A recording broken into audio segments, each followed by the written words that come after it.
Hoy les traigo un tema que se titula ¿qué destruye y qué construye relaciones? Encerrado en un interrogante.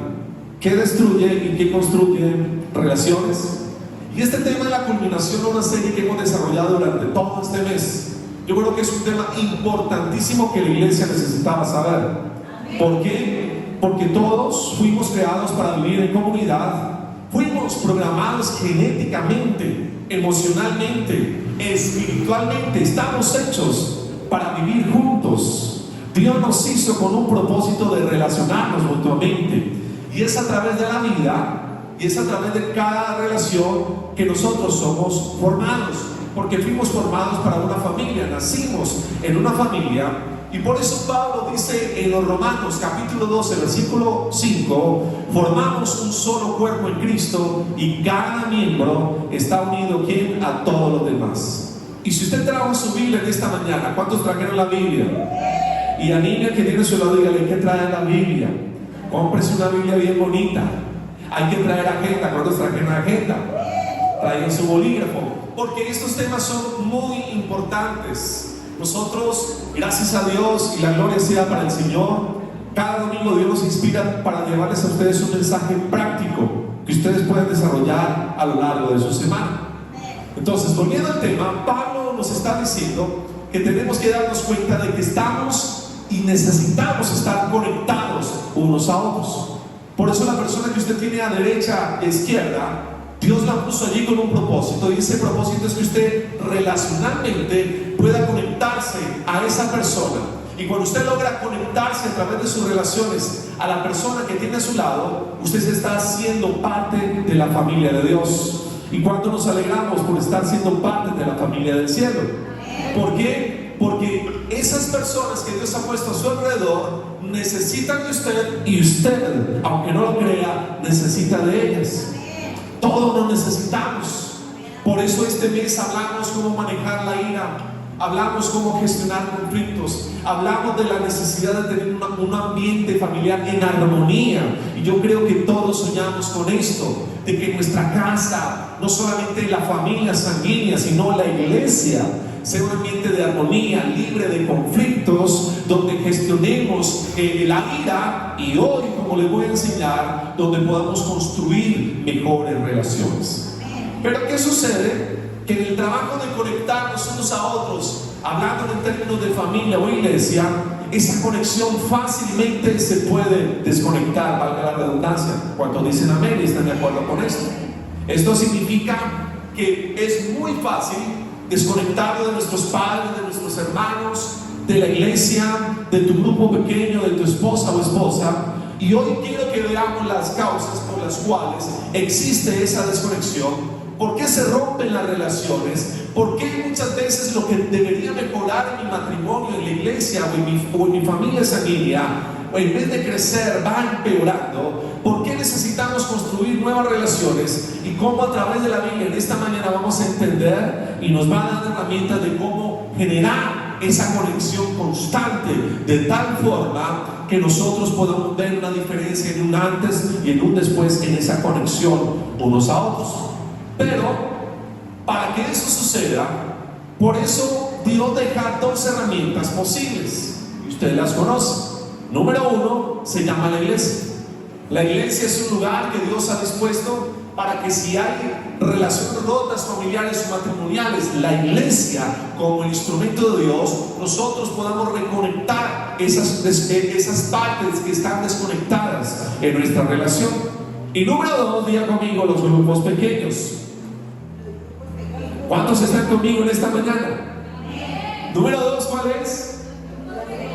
¿Por qué? Porque a través de iglesia y grupos pequeños, diga conmigo, iglesia y grupos pequeños, somos formados para aprender a relacionarnos unos con otros. Es decir, que el laboratorio de Dios, donde Dios trabaja para que nosotros podamos generar mejores relaciones, se llama ¿qué? La iglesia y los grupos pequeños.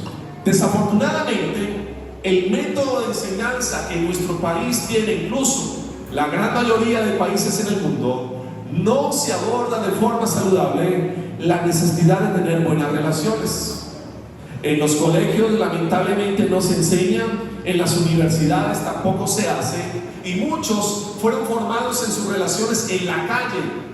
Muchos fueron formados a relacionarse con otros a través de malas compañías, malas amistades, malos consejos. Y si nosotros no tenemos una formación correcta en cómo relacionarnos con otros, entonces no vamos a construir mejores matrimonios, no vamos a construir mejores relaciones, y por eso vemos una sociedad que constantemente se está autodestruyendo, se destruye a sí misma, porque no estamos preparados ni espiritual ni emocionalmente para gestar o para gestionar, mejor expresado, buenas y mejores relaciones.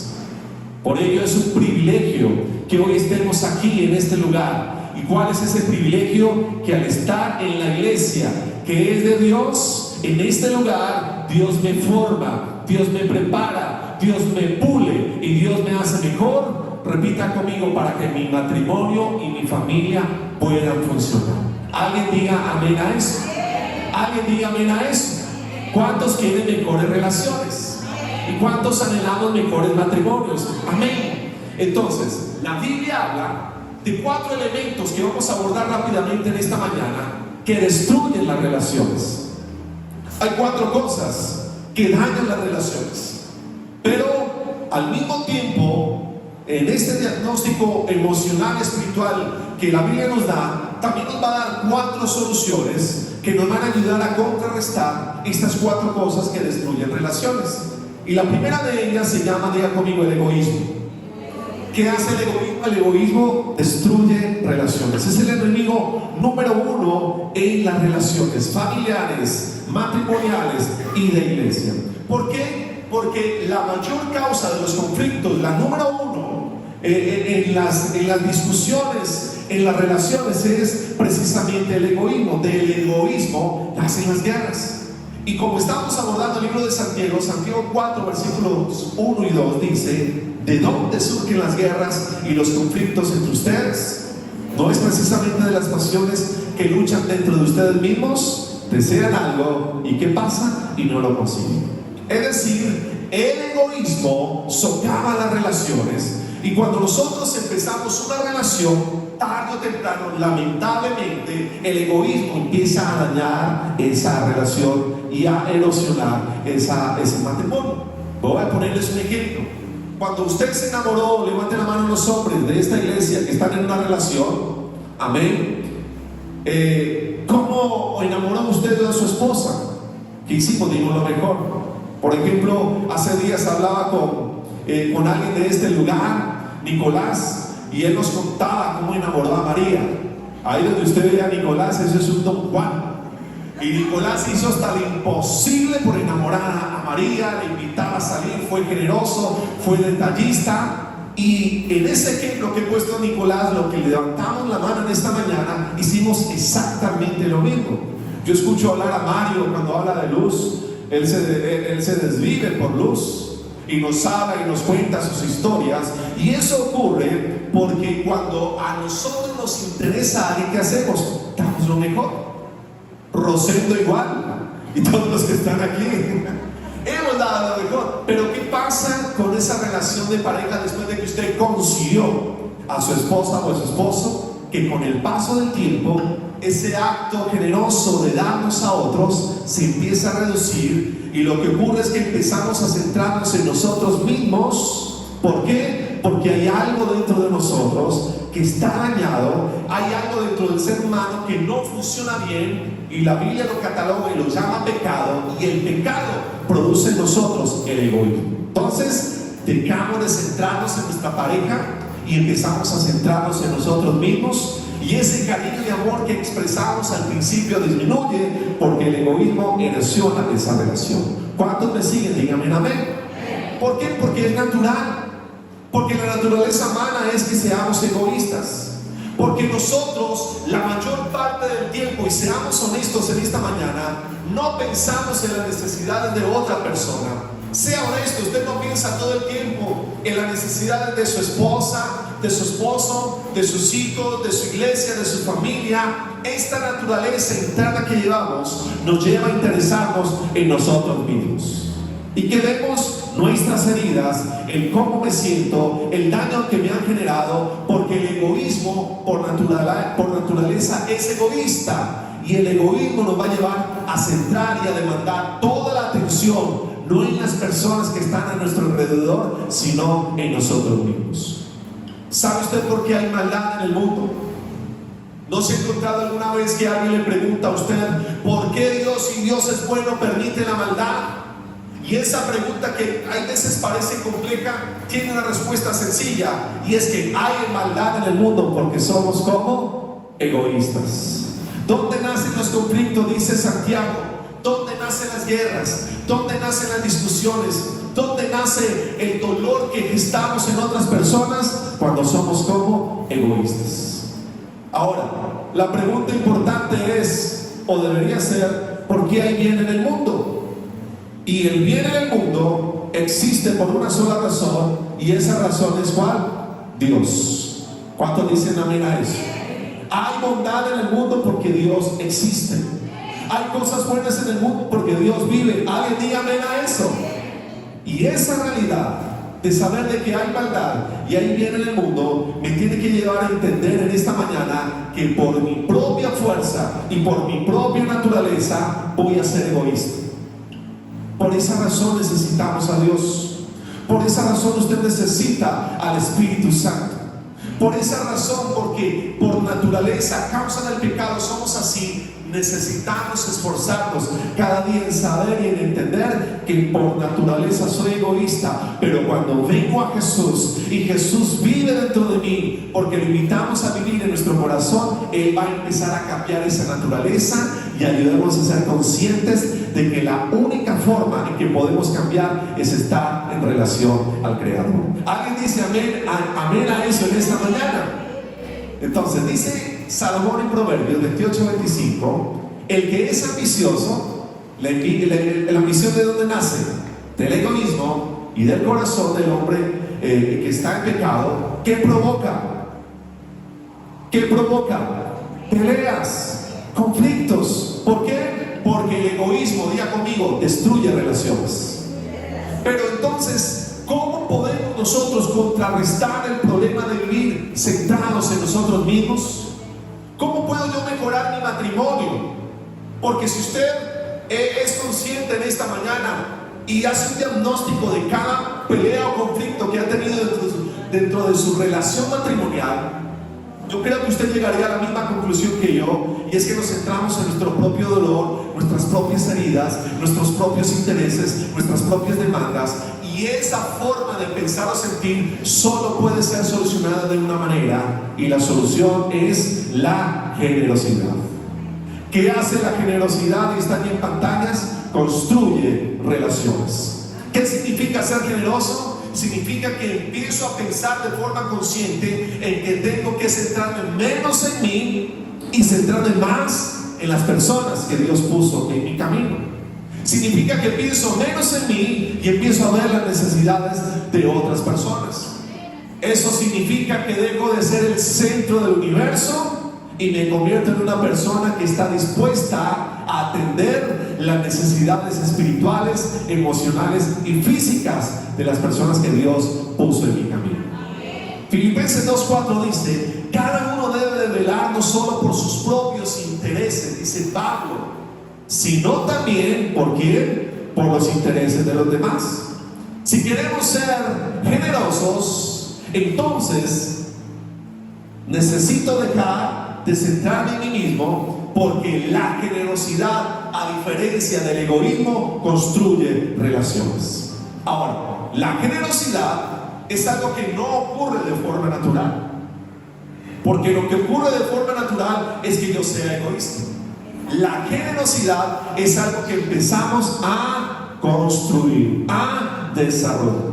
Ahora, hay personas que por construcción de familia y por el ejemplo que recibieron de papá o mamá han logrado desarrollar un hábito de generosidad, y son personas que se dan a otros, y eso lo notamos en cómo aman, en cómo se esmeran por hacer sentir bien a quienes están a su alrededor, en sus finanzas, porque desde su infancia construyeron esta cualidad. Pero para la gran mayoría que no nacimos con esa fortuna de construir una relación generosa, ¿qué nos toca hacer? Empezar a trabajar desde ya en esa área. Entonces, hay personas gruñonas, groseras, desagradables, antipáticas en tu familia. Levante la mano los que en esta mañana les ha tocado un hermano, un familiar, papá, mamá de esa forma. Yo levanto mi mano porque a mí me ha tocado. ¿Le ha tocado a usted interactuar dentro de la iglesia con personas iguales en tu grupo pequeño o en tu matrimonio? Uno de los dos reúne estas condiciones. Déjame decirte que si tú quieres cambiar esa persona, la única forma de lograrlo es dándole generosidad. La única forma de transformar una relación donde hay personas de este tipo es aprendiendo a ser generosos. Es decir, no es dándole lo que se merece, porque a algunos les provocaría darles una cachetada: Señor, ¿te lo llevas o te lo mando? No, la única forma no es dando lo que se merece, sino dando lo que se necesita. Esa persona es así porque ha sido herida, porque ha sido lastimada, porque no entiende la vida de otra forma. Y cuando empezamos a ser generosos y damos amor y damos respeto, entonces empezamos a cambiar y a transformar la vida de esa persona. Alguien diga amén a eso en esta mañana. Gálatas 6:7 dice: el que siembra para agradar a su naturaleza pecaminosa, mire lo que dice la Biblia, de esa misma naturaleza cosechará destrucción. Quien siembra violencia, dolor, menosprecio, groserías, etcétera, eso va a recoger. Pero escuche, el que siembra, ¿para qué? Para agradar al Espíritu, del Espíritu va a cosechar ¿qué? Vida eterna. ¿Por qué? Porque el universo se basa en esta ley de la siembra y la cosecha. Si sembramos crítica, cosechamos crítica, pero si sembramos generosamente vamos a recoger, porque Dios responde a lo que nosotros sembramos. ¿Me estoy haciendo entender en esta mañana? Usted quiere recoger buenas semillas, empiece a sembrar buenas semillas. Usted quiere cambiar a esa persona, no esté regañándole, no esté haciéndole ver su error, su problema constantemente, sino empiece a amarlo, a amarla. Y el lugar donde aprendemos a dar esto es la iglesia. Por eso la iglesia es la respuesta de Dios a nuestras relaciones. Porque aunque Dios desea un hogar en armonía, Dios a todos nos hizo diferentes y todos venimos de distintos trasfondos. Pero cuando aprendemos a darnos a otras personas, y el lugar donde lo hacemos es la iglesia, porque aquí somos distintos y somos personas que venimos de distintos trasfondos, podemos llevar esto a nuestro matrimonio, a nuestra familia, a nuestro ambiente de trabajo, y las cosas van a empezar a cambiar, porque quien invierte en generosidad va a recibir de parte del Creador mucha bendición, mucho amor, mucho crecimiento, porque el que siembra generosamente también recoge. Ahora, es un proceso, es un trabajar a diario. Necesito la iglesia, Dios quiere que esté en la iglesia, y el estar reunidos nos hace crecer. Gálatas 5:16, fíjese, dice: vivan por el Espíritu. Ser generoso es una decisión. Vivan por el Espíritu. ¿Y qué es lo que vamos a recoger? Y no seguirá. ¿Qué es lo que va a pasar? Que no vamos a seguir los deseos de la naturaleza pecaminosa. Nos cuesta darnos, nos cuesta ofrecernos, nos cuesta centrarnos en otros. Entonces, a partir de hoy, diga conmigo: voy a decidir vivir de forma generosa. ¿Por qué? Porque Pablo dice que cuando usted se centra en lo que Dios desea que usted haga, entonces automáticamente, mire, en su parte emocional va a ocurrir algo, y es que la consecuencia es que usted va a aprender a dominar y a someter esos deseos impulsivos de ser egoísta. La segunda gran cosa que destruye relaciones, diga conmigo, es el orgullo. Y dice Proverbios 13:10: el orgulloso, ¿qué hace? ¿Qué hace el orgulloso? Solo genera ¿qué? Contiendas. El orgullo se puede mostrar de muchas formas. Alguien puede decir esta mañana: yo no sufro de orgullo. Pero mire una de las formas. Cuando usted es una persona que critica constantemente a otras, hay orgullo en su corazón. Cuando usted tiende a juzgar a otros y a sentirse superior, eso es una señal de orgullo.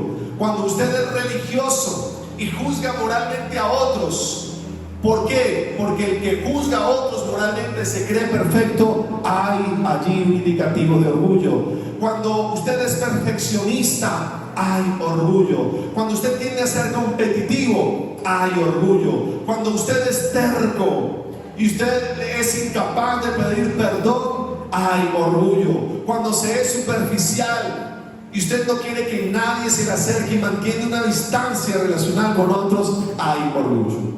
¡Qué tremendo! Cada una de estas cosas son un indicativo de orgullo.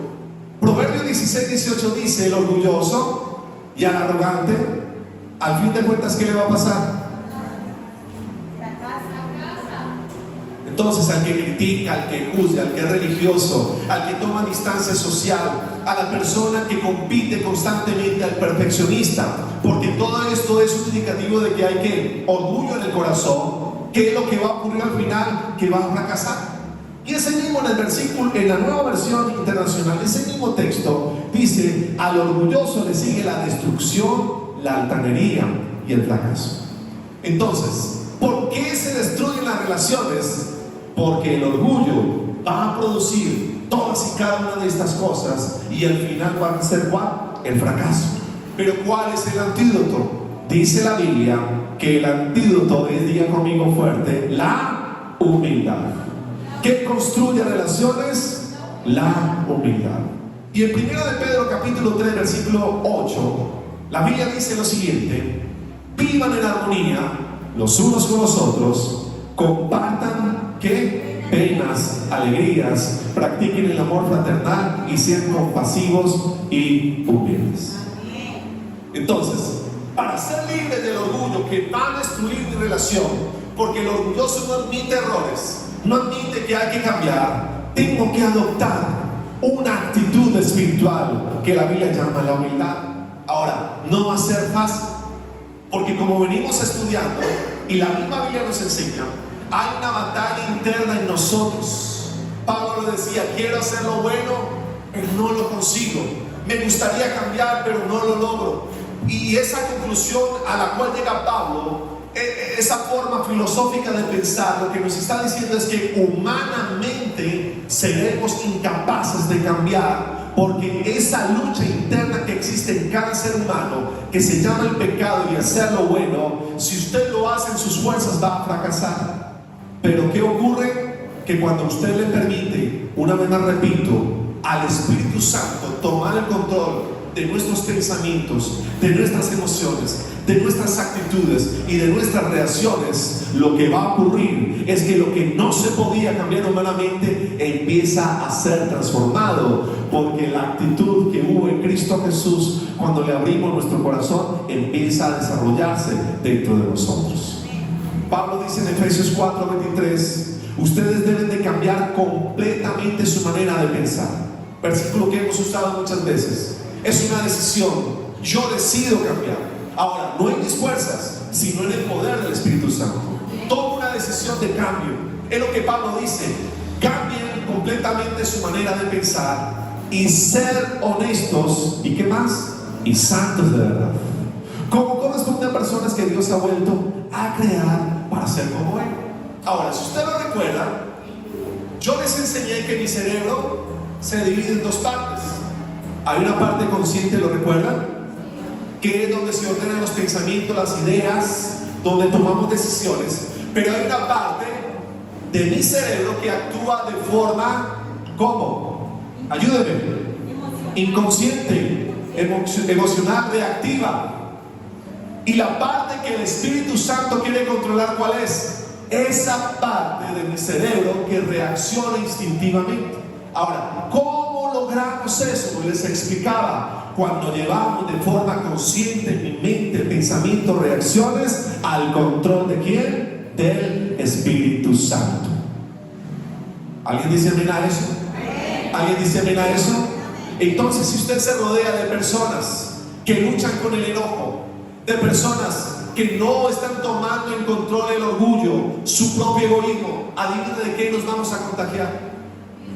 De lo mismo. Dime con quién andas y te diré quién eres. Era lo que mi mamá me repetía. Por eso Dios desea que la iglesia, dijo amigo, la iglesia sea el lugar del cual me tenga que contagiar. Cuando alguien es parte de la iglesia, cambia. Cuando alguien es parte de la iglesia, es transformado, es renovado. Porque aquí no hay modelos perfectos. Aquí hay gente que lucha, que se esfuerza, que se esmera, que quiere cambiar. Y por eso ese refrán, dígame con quién andas y te diré quién eres, se puede aplicar a este lugar y tu vida empieza a cambiar. Pero ¿sabe qué pasa? Que cuando la gente deja de asistir a la iglesia, lo tengo que decir, porque estoy cansado de ver lo mismo, esos procesos adelantados empiezan a retroceder. Lo logrado empieza a deshacerse. ¿Por qué? Porque cuando no estás en la iglesia, no le estás permitiendo al Espíritu Santo obrar y operar en tu vida, en tu carácter y en tus relaciones. Pablo dice en Filipenses 2, 3 al 5: sed humildes y cada uno considere a los demás como mejores que él mismo. Que nadie se preocupe únicamente por sus propios intereses, sino también por los de los demás. Sean vuestros sentimientos los mismos que tuvo quien Cristo Jesús, quien siendo, escuche esto, por naturaleza Dios, no trató de aferrarse al hecho de ser igual a Dios. ¿Qué es lo que la Biblia dice? Que Jesús, quien es Dios y siendo Dios, tomó la decisión consciente de despojarse de sus atributos de Dios y se convirtió en un ser humano y se sujetó a sí mismo, es decir, a la autoridad de Dios, y al hacerlo se hizo humilde.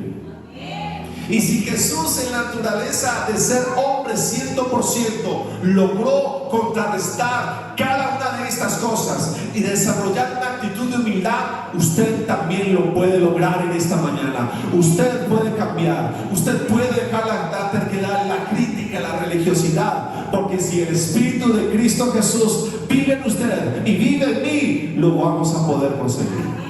Amén. ¿Cuántos dicen amén? ¿Cuántos decimos amén? Entonces, cuando me convierto en alguien más humilde, puede ser alguien que voy a construir una mejor relación. No hay nada más bonito que un esposo y una esposa humilde. No hay nada más hermoso que una familia humilde. Ahora, humildad no tiene nada que ver con zapatos rotos, ojo con eso. Humildad no tiene nada que ver con pobreza. Muchas veces decimos equivocadamente, ay, tan humilde, porque su apariencia física al vestir no es la imagen que tenemos de alguien que viste mejor y lo asumimos con humildad. No, eso no tiene nada que ver. La humildad es una actitud que se gesta en el corazón y se muestra afuera. Amén. La tercera amenaza que todos enfrentamos es la inseguridad. Diga conmigo, la inseguridad destruye relaciones. Y la Biblia dice en Proverbios 29, 25: temer a los hombres resulta en ¿qué? En una trampa. Muchas veces la inseguridad nos lleva a desarrollar temores. ¿Por qué? Porque la inseguridad se gesta en el rechazo. La inseguridad se gesta en el miedo, incluso de relacionarnos con otras personas. Entonces, cuando alguien es inseguro y desarrolla temores, tiene miedo a tener intimidad, tiene miedo a tener relaciones, porque no quiere ser expuesta, porque tiene miedo a que otros descubran sus defectos, sus luchas, sus temores. Y cuando nosotros en nuestras relaciones permitimos que la inseguridad invada esa relación, entonces es una muralla que se va a poner entre quienes amamos y nosotros mismos. Hay gente, por ejemplo, que llega a Jesús, llega a Dios y tiene miedo de ser juzgado por el Creador, cuando la Biblia dice que Dios es amor. Y sabe a qué conclusión llega esa persona: cuando yo cambie, cuando yo sea mejor, vendré a la iglesia. ¿Qué hay aquí? Hay una barrera que está impidiendo que desarrolle una relación con el Creador. Dentro del matrimonio también puede ocurrir. Nos alejamos de nuestra esposa o esposo por el miedo al rechazo, porque la inseguridad va a generar temor. Pero ¿cómo nosotros contrarrestamos la inseguridad? Diga conmigo: a través del amor. ¿A través de qué? Diga más fuerte: ¿a través de qué? ¿Por qué? Porque el amor construye relaciones. Primera de Juan 4:18 dice la Biblia: el amor perfecto, ¿qué hace? Echa fuera el temor. Porque el que teme, miren, ahí está, espera el castigo. Así que no ha sido perfeccionado en el amor. ¿Qué hace el amor? Echa fuera el temor. ¿Qué hace el amor? Echa fuera el miedo. Es decir, el amor nos ayuda a aceptar y a ver a esa otra persona tal cual y como es. Cuando usted ama, usted no va a gestar dentro de sí rechazo, porque el amor le ayuda a aceptar a esa persona, le ayuda a amar incluso en sus defectos. Por eso los matrimonios que perduran, los matrimonios que pueden lograr muchos años de buena relación, son matrimonios que constantemente están en práctica el amor y el perdón. Dice la Biblia en 1 de Juan 4:15-17: si alguien reconoce que Jesús es el Hijo de Dios, ¿qué va a ocurrir? Dios permanece en él y él en Dios, y nosotros hemos llegado a saber y a creer que Dios, ¿qué? Dígalo fuerte, dígalo más fuerte, porque Dios es ahora.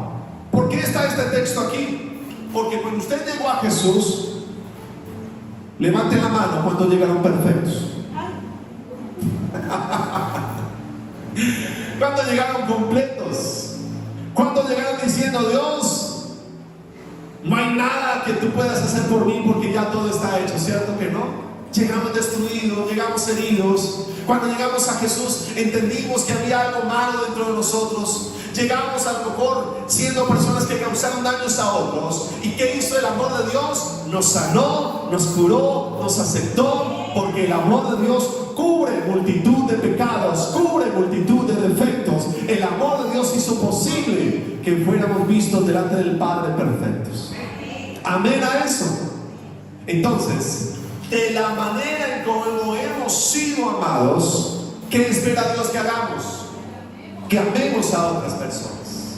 ¿Qué dice el Padre nuestro? Perdona nuestras ofensas, así como que.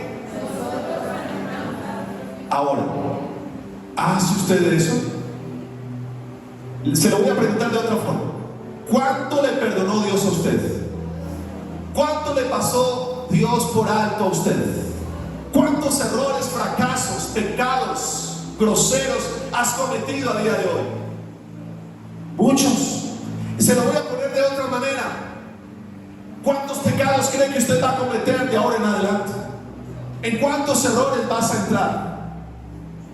Pues el amor de Dios alcanza para su pasado, presente y futuro. El amor de Dios fue capaz de perdonarlo todo. El amor de Dios fue capaz de cubrirlo todo. El amor de Dios hizo posible que hoy seas visto delante del Padre de forma perfecta.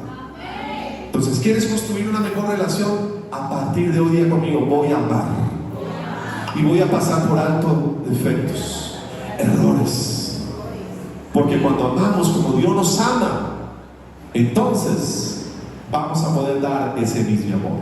Amén. 2:34, 5 minutitos más. Y el último problema, vean conmigo, es el resentimiento. ¿Qué hace el resentimiento? Destruye relaciones. Job capítulo 5:2 dice: el resentimiento mata a ¿quién? A los necios. La envidia mata a los insensatos. Entonces, debido a que todos somos imperfectos, debido a que todos estamos heridos, ¿cuántos hemos sido lastimados? Entonces, ¿qué vamos a hacer? Vamos a lastimar a otros, porque de forma consciente o inconsciente, esas heridas que tenemos en el alma o en el corazón hace que nosotros generemos más dolor.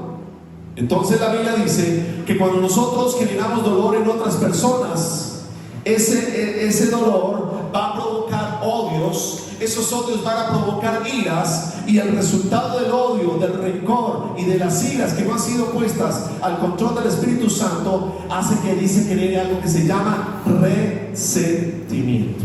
¿Por qué? Porque la ira no tratada por el Espíritu Santo se transforma en resentimiento. Los odios y los rencores no tratados por el Espíritu Santo se transforman en resentimientos. Ahora les voy a contar un secreto. No siempre el resentimiento es el producto de un gran problema. Aquí va el secreto. La gran mayoría del resentimiento que existe dentro de nuestro corazón es el producto de pequeños problemas o de cosas sistemáticas que se dan dentro de las relaciones y empiezan ¿a qué? A acumularse.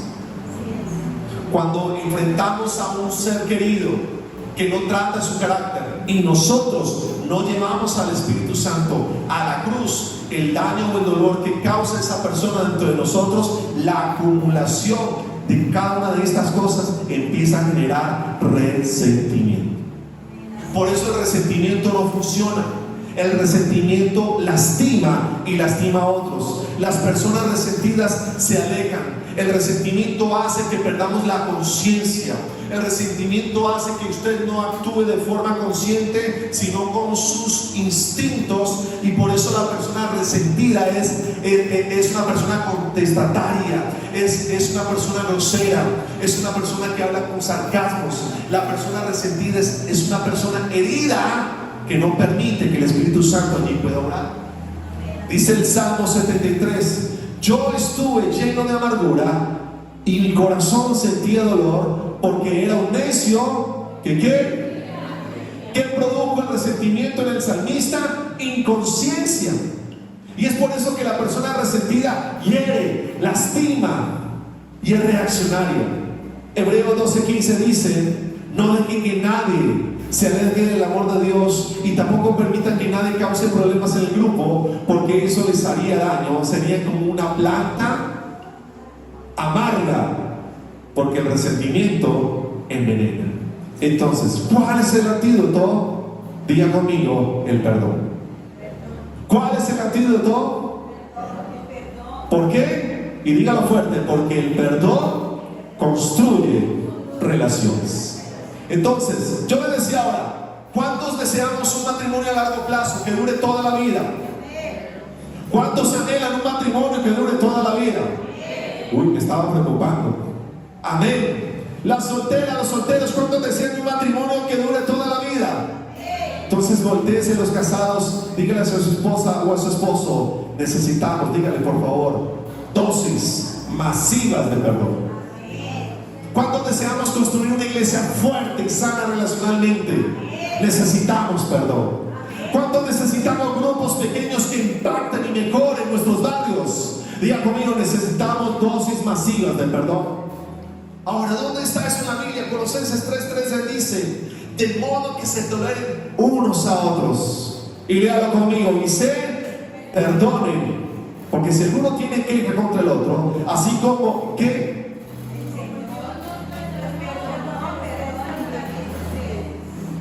si su pastor les ofendió en algo, aplique este versículo. Si su esposa le habló de una manera inapropiada, esposos, aplique este texto.